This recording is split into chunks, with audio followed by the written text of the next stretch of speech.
Welcome to Cooking with Bobbi Jo. Chastity here with another drill-worthy human treat. Today I'm making potato chip chicken casserole. This recipe is an oldie but goodie. Steve's mom requested it and she hasn't been feeling well lately, so anytime she has a hankering for something specific, we try to make it or get it for her. And I'm in her kitchen today. For this recipe, you will need 2 cups of cooked rice, and you can use whatever type of rice you like. A lot of people prefer minute rice because it is a lot quicker. I'm making long grain white rice.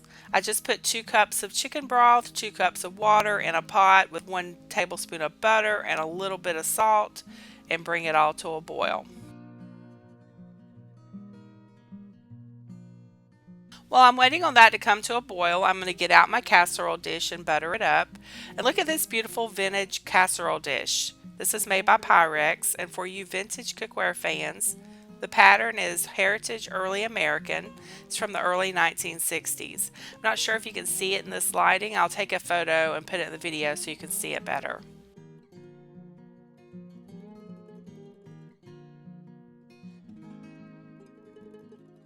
Okay, the water's starting to boil, so I'm going to go ahead and add in my rice, and it's pre-measured. I put 2 cups in a Ziploc bag when I was at home, brought it over here with me because I wasn't sure if they had regular rice, and I have plenty in stock.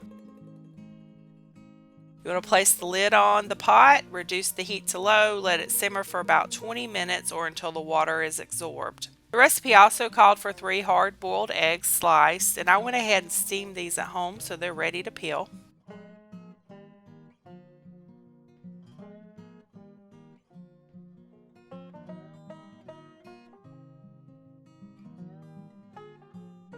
You will also need about 2 to 3 cups of cooked chicken, and I was at the grocery store pricing boneless, skinless chicken breast, and the price was $12 for 4 breasts.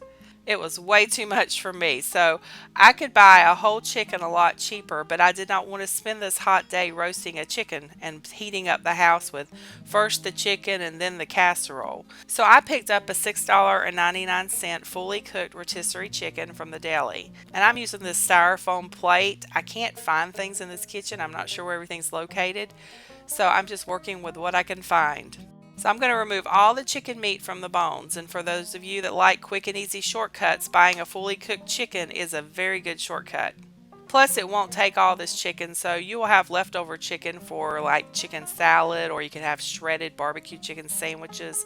There's all sorts of things you can do with chicken. Also know at Costco you can buy a big pack of rotisserie chicken already taken off the bone. It's just a big pack of meat, and that makes it even easier. So make sure you always wash your hands before cooking and handling meat. My hands are clean, they have been washed.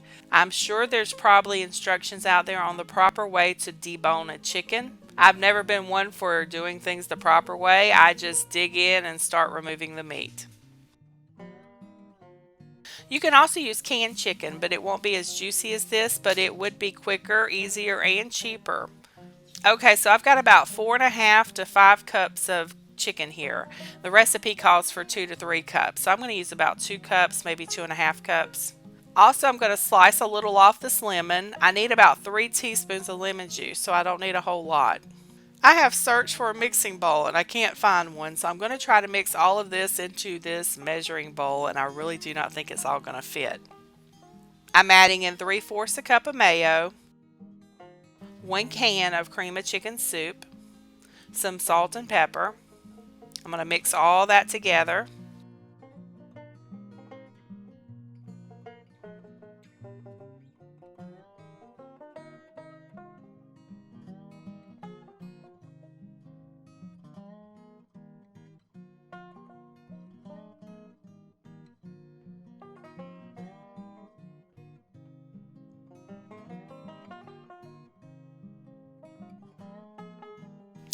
Okay, so it looks like my rice is done.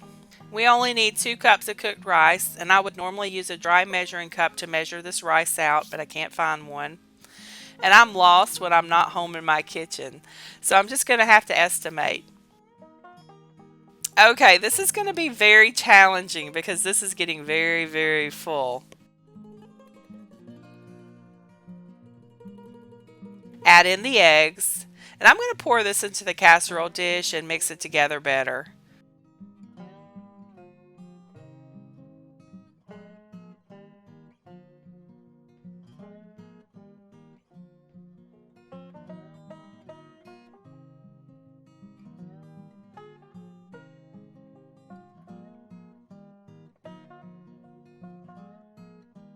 Now I'm going to add in cheese, and I have no idea how much cheese I just put in here. The recipe calls for 1 cup, but can you really have too much cheese? I could have probably fit the rest of the rice in here, but I wanted a little left over for another meal later. Then all you do is crumble some potato chips on top. I'm using Ruffles. My favorite chip is Doritos, but I don't think that's what my mom-in-law Nancy had in mind when she said potato chip casserole. The recipe says to go ahead and put these on and bake for 35 minutes, and I'm worried that it will burn, but I'm going to go ahead and go by the recipe. Okay, after about 10 minutes, this chip started getting dark, so I moved it to the bottom rack in the oven.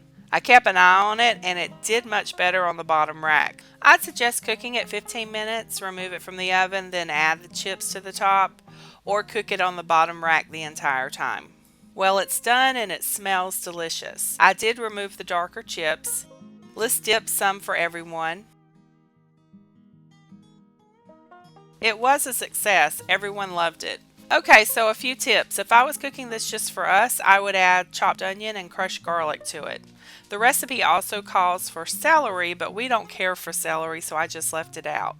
Steve's dad doesn't like onion and garlic, so I didn't add that. It had plenty of flavor the way it was, but it would have been extra delicious with some veggies added to it to give it a little extra flavor. I would say that this is a kid-friendly or picky eater version of the potato chip chicken casserole, and it's a great way to use your leftover chicken. Well, thanks for watching. Don't forget to join us next time for another drool-worthy human or doggy treat, and as always, have a blessed day.